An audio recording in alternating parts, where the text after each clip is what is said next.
Halo guys, gimana kabar kalian? Mudah-mudahan baik-baik saja dan selamat berakhir pekan.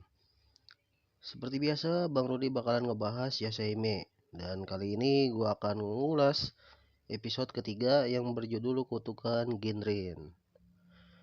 Oke, sebelum ke pembahasan, gua mau ngingetin jangan lupa like dan subscribe. Dan jangan lupa pula bagikan ke kawan-kawan tongkrongan kalian. Oke, kita ke intronya dulu.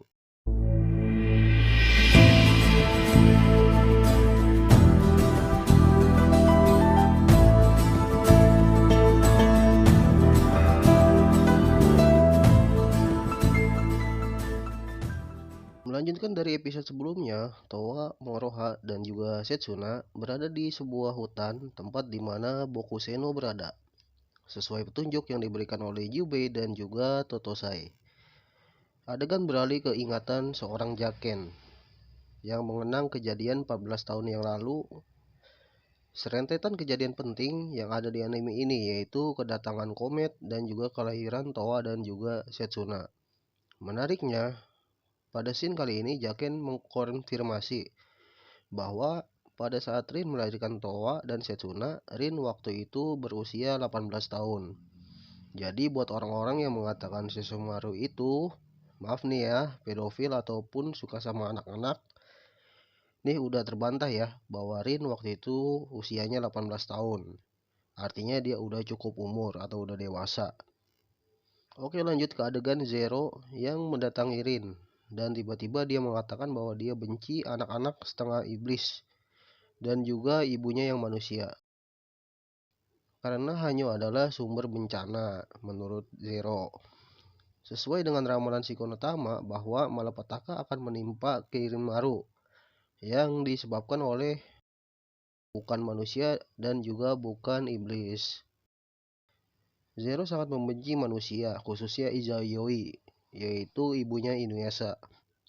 Menurut pendapat gua, kebencian Zero kepada Izayoi sebenarnya nggak relevan. Sebenarnya kan Zero itu suka atau sangat mencintai Inu no Taisho. Tapi kan posisinya Inu no Taisho itu sudah memiliki istri, yaitu ibunya Sesshomaru. Sedangkan Izayoi hanyalah istri muda.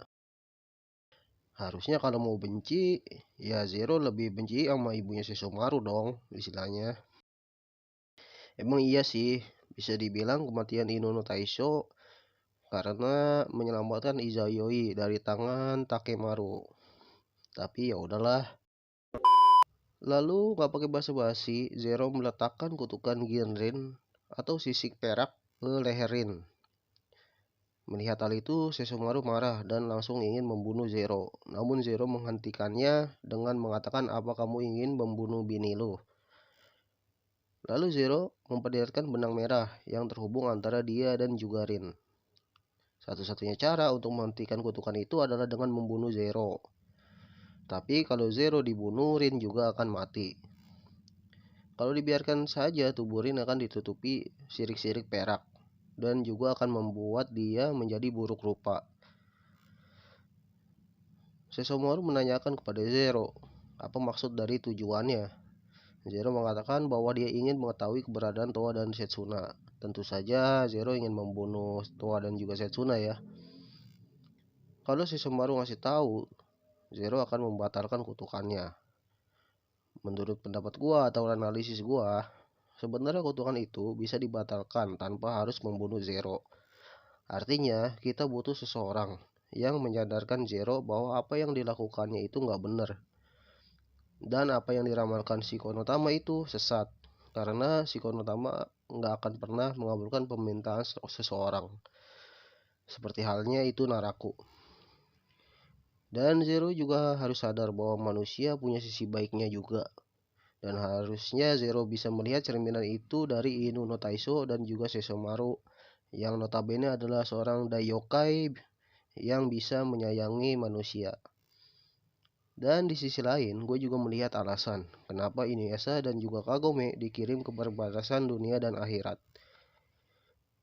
Sebabnya Sesshomaru takut bahwa Inuyasha akan melawan Kirinmaru sekaligus membunuh Zero. yang akan menyebabkan kematian Rin jikalau Zero terbunuh. Sebenarnya gini bang, kenapa Sesshomaru nggak cerita aja kejadian yang sebenarnya kepada Inuyasha dan juga Kagome? Mungkin kalau dia cerita, Inuyasha sama Kagome bisa ngebantu mencarikan solusinya. Emang sih Inuyasha orangnya ceroboh, tapi kan di situ ada Kagome juga yang orangnya pengertian dan bisa berpikir dengan tenang. Kalau kalian ngikutin serial Naruto, kalian pasti tahu Uchiha Itachi. Nah, sikap Sesshomaru ini mirip sama Itachi yang selalu berusaha menyelesaikan masalah seorang diri. Karena Sesshomaru harus sadar bahwa sekuat apapun dia nggak akan bisa menanggung semua beban itu sendiri. Di sisi lain, Jaken memberikan solusi bahwa Rin sebaiknya ditaruh di pohon zaman guna menahan penyebaran sisik perak. Tetapi meletakkan Rin di pohon zaman tidak akan sepenuhnya menahan kutukan itu. Jadi, roh pohon zaman menyuruh Jaken untuk membawa kepompong kupu-kupu mimpi dan menempelkannya di orang yang terdekat dari Rin, yaitu Setsuna. Mungkin sejak saat itu Setsuna tidak bisa tidur dan juga bermimpi karena mimpinya ditransfer ke Rin guna menjaga Rin tetap tertidur dan juga memperlambat penyebaran kutukan sisik perak. Dan fakta lain adalah Riku sebenarnya bagian dari tubuhnya Kirinmaru. Jadi dulu Kirinmaru punya tanduk. Tanduknya itu dipotong oleh Inu no Taisho ketika mereka sedang bertarung. Dan tanduknya itu ya jadilah Riku. Sepertinya Kirinmaru tahu apa saja yang Riku lakukan dan apa saja yang Riku lihat. Buktinya Kirinmaru tahu bahwa Setsuna hidup lagi pas Riku bertemu sama Setsuna. Oke, segitu aja konten gua kali ini. Sebenarnya masih banyak teori yang pengen gua jabarkan. Mungkin nanti gua buatkan video terpisah. Ya udah, Bang Rudi pamit. Kita ketemu di video berikutnya. Bye bye.